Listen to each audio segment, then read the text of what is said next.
ନାଇଁ ମୁଁ आपन कहूँ जे बांग्लादेश जगन्नाथ को पोड़ीदे सेठी कौन महाविपत्ति पड़गला ओडिशा को मत कहले आगे आम जो मैंने जो सेकुलर नेता कौन प्रभाव पड़ा आम तो विरोध कलु आम तो छाती फटे चित्कार कलु आम जगन्नाथ को पोड़ीदे जो एक्सपेक्ट कराला जो लोक मैंने कहते लिंगराज मंदिर सेवायत पड़गले अघटन घटव कलिजुग शेष हो आपड़ कहले से समय से लोग व्यक्ति मैंने जगन्नाथ को पोड़ीदे बांग्लादेश पदे कहते कि ना धर्म जार सहानुभूति नथिबो काणीचाए माने ममता नथिबो हिंदू धर्म प्रति से माने ज्ञान दबाकू चली आसती जो माने केवल राजनीति करती कथा पड़ी जे लिंगराज महाप्रभुंकर काली जो अघटन घटिला बा बलदेवंकर जो पड़ीजा घटना मुहमाड़ी पड़ जाइए घटना से सरकार पेली देते नहीं कि सेवायत अत्यधिक सेवायत रही जेतिकी सेवायत बलभद्र पाखे रहा कथा ताठू अत्यधिक अधिक सेवायत रही बलभद्र मुहमाड़ी पड़गले एपाई सेवायत दायी केवल काली जो लिंगराज मंदिर महाप्रभु काली जो लिंगराज जो महादीपा उठला बेले जो पड़गले से सेवायत जन जी प्रत्येक वर्ष नहीं जाती माने महादीपा उपरू नहीं जाती काली हाथ स्लीप करगला कारण हाथ में घीओ लगी से तरबरिया पोची नथिले जेतबे आपण ऊपर को चढ़ुचंती सेतबे एते व्यस्त हबार नथिला तेणु से जो भली व्यस्त होइकी गले से कोउना कोटे हाथ खसीगला तले पड़गला बड़ धरण घटना घटिनी आउ टिके जदि ऊपर को जाइकी पड़ जाइथांते तळुकू ताले हुए तो जीवन चल जाइथांता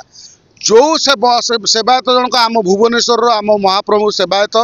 से पड़ जाइछन्ति आशु आरोग्य कामना करवा से केमिति जते शीघ्र सुस्थ हो जातु से कामना करवा मात्र सीए काली जो भली तरबरिया कि चढ़िले से तरबरिया ही त्रुटि होती ना लिंगराज महाप्रभु जानिकी ठेलीदे ना किए विरोधी दल थे ठेलीदे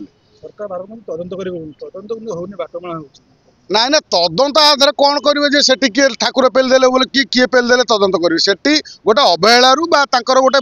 भूल वशत बा गोटे तरबरिया भाव सी कौन जाणी शुणी गली पड़न ना कौन जो सेवायत पड़गले पुओं कहवा हिसाब से जगार आगु बाली पकाउला प्रशासन किंतु गला काली हुए तो भिड़ भितर बाली पकाया भूली जाइला जेहेतु ए अघटनटी घटित पारे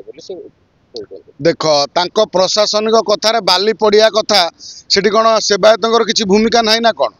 सेठी कौन से पूर्व सेवायत बाली दी झुड़ी की 10 झुड़ी पड़ो बाली सेटा तो पूर्व कहवा कथा थिला सेटा प्लानटा तांकर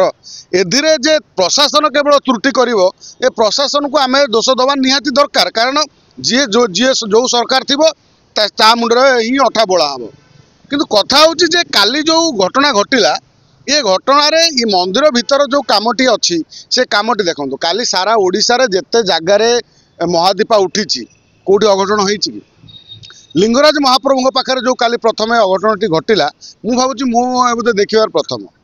जे काली जो त्रुटिटी होती ये त्रुटिटी की कम से कम सरकार होंतु बा प्रशासन होंतु बा सेवायत होंतु उभय त्रुटि को ग्रहण करने दरकार निज आड़ू जे एठी केवल प्रशासन दायी नुह ए प्रशासन भूमिका अच्छी ए सेवायत भूमिका अच्छी ए समस्त भूमिका अच्छी कहीं एठी जे केवल जे जन को टार्गेट करदे जे प्रशासन त्रुटि कहीकि निज दोष को घोड़ाई नवा ये उचित नुह कारण ये महाप्रभुंर सेवाई आम जाती आस्था विश्वास कथा को नहीं जाती सेवार कथा उठुची ठाकुरंकर सेवा करके आम मिछ कहीं मिछर सहायर नवा क्या कहीं अजथार दोष दबा अजथार दोष दबा ही पाप किंतु काली जहाँ भी घटना घटला ये गोटे बड़ दुखद घटना ये घटना एभली घटवार नाला ये भली घटना पुनर्बार न घटू जमीती सरकार सबू कथा को टिके आखि बुझी दौरान कौटी ना कौटी सरकार न आखि बुझी आखि मेली एभली दुर्घटना केमती घटबनी राज्य में विशेष करके जो आस्था विश्वास अच्छे लोक मानकर से पर टिके नजर रखु तांकर जो लोक बा प्रशासन को सठिक भाव में काम लगातु तेबे जाए ये दुर्घटना को आम आड़े पार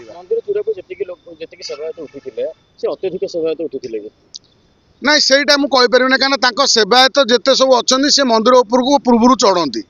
पूर्व बहुत सेवायत चढ़ती लिंगराज मंदिरटा छोटिया मंदिर नुह तांकर बहुत सेवायत अच्छा जो मैंने सेवायत उपरको चढ़ती उपर चढ़ी से माने महादीपा उठिला बेले कहीं एत बड़ जगार गोटे लोक रही आखिक देखा हेनी बोधे मु भावुँ एत लोक चढ़ुच्च से मंदिर कथा सेवायत कथा सेवायत केते चढ़े न चढ़े सेवायत निष्पत्ति ତାଙ୍କ ଉପରେ ଆମେ କହିପାରିବାନି, କାହିଁକିନା ସେଠି ଗୋଟେ ପ୍ରଶାସନ, ତାଙ୍କର ଗୋଟେ ଶାସନ ଚାଲେ। ସେ ଶାସନ ବ୍ୟବସ୍ଥା ଭିତରେ ଆମେ ଜାଣିନାହାନ୍ତି ସମ୍ପୂର୍ଣ୍ଣ ଜଗନ୍ନାଥଙ୍କ ଶାସନ ବ୍ୟବସ୍ଥା ଆମେ ଜାଣିନାହାନ୍ତି। ଆମେ ଓଭରାଲି ସବୁ କଥାକୁ କହିଦେବା, ତାଙ୍କ ଉପରେ ଦୋଷ ନ ଦେବା ଉଚିତ ନୁହଁ। ତେଣୁ ସିଏ ହେଉଛି ତାଙ୍କ କାମ। ସେବାୟତଙ୍କର ସେବା କାଲି ବହୁତ ଜୋର କରିଛନ୍ତି। ସେବାୟତଙ୍କର କାଲି ସେବାରେ ସମସ୍ତେ ସନ୍ତୁଷ୍ଟ, କିନ୍ତୁ କୋଉଠି ନା କୋଉଠି ଯେଉଁ ଜାମ ଭିଡ଼ ଆଉ ଭିଆଇପି ଦର୍ଶନ ହେଲା, ଏ ଦର୍ଶନ ପାଇଁ କୋଉଠି ନା କୋଉଠି ତ୍ରୁଟି ହେଇଛି। ତେଣୁ ସରକାର ଆକୁ ଆଗକୁ କେମିତି ଏଭଳି ତ୍ରୁଟି ନ ହେବ ସେ ପାଇଁ ବ୍ୟବସ୍ଥା କରନ୍ତୁ। କାରଣ ଆମେ ଯେଉଁ ଆଶୀର୍ବାଦ ପାଇବାକୁ ଚାହୁଁଛନ୍ତି ଈଶ୍ୱରଙ୍କ ପାଖରୁ, ଇଏ କୌଣସି ସାଧାରଣ ଗୋଟେ ଭକ୍ତକୁ କୁଠାରଘାତ ନ ହେଉ ତା ଆସ୍ଥା ବିଶ୍ୱାସ ଉପରେ। କାହିଁକିନା ଆମେ ସମସ୍ତେ ଡରିବା ଯେ ଆଶୀର୍ବାଦ ଅଦୃଶ୍ୟ ହେଇପାରେ, ମାତ୍ର ଏହା ମହାଶକ୍ତିଶାଳୀ।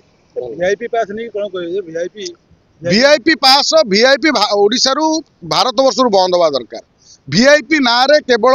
ଦୁଇ ଭାଗରେ ମଣିଷକୁ ବିଭକ୍ତ କରନ୍ତୁନି। ଗୋଟେ